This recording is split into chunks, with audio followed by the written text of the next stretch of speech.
Luke 23:46 in the New King James Version says, "Into your hands I commit my spirit." Tonight I want to talk to you about three things: the what, the where, and the how.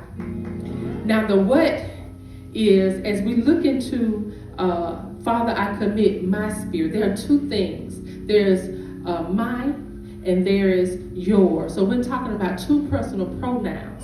So if it's yours, then it belongs to you. You own it. If it's mine, then it belongs to me. I own it. So these two personal pronouns, Jesus saw fit to distinguish the difference. Lord, I commit my spirit into your hands. That is taking ownership. That's right. Now we also see in Ecclesiastes, it says 12:7, the spirit shall return unto God who gave it.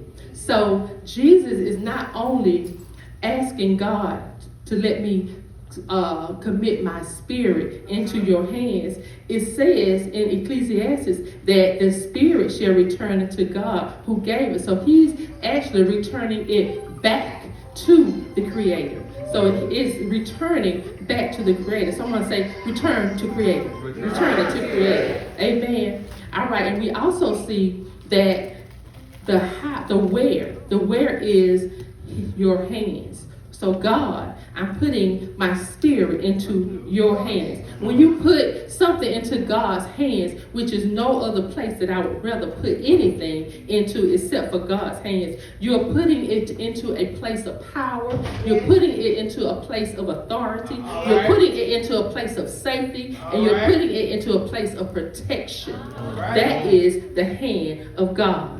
God's hands. That is the place to be. Amen. It is saying that God, I trust you. It is in Him that I live, I move, and I have my being. Amen. So it is in His hands. And also, Stephen in the Bible, it says that Stephen, when he was on his deathbed, per se, that when he was being stoned to death, he said, Lord, receive my spirit.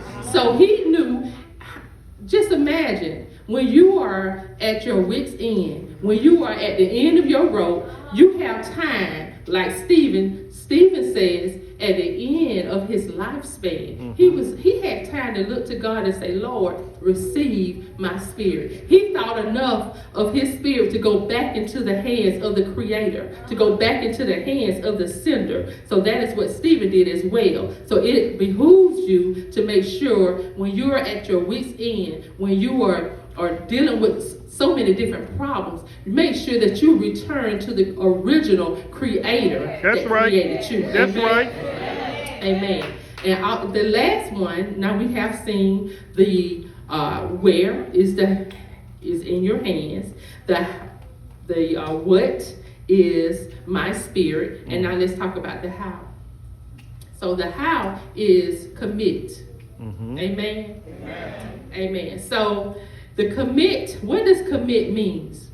Commit means to give it all back, to return to the sender, to return to the Creator. Commit means to leave behind your flesh. Commit means to surrender. Lord, I surrender, to stop resisting, to give up and to give in, to let go and to let God. Commit means to deposit.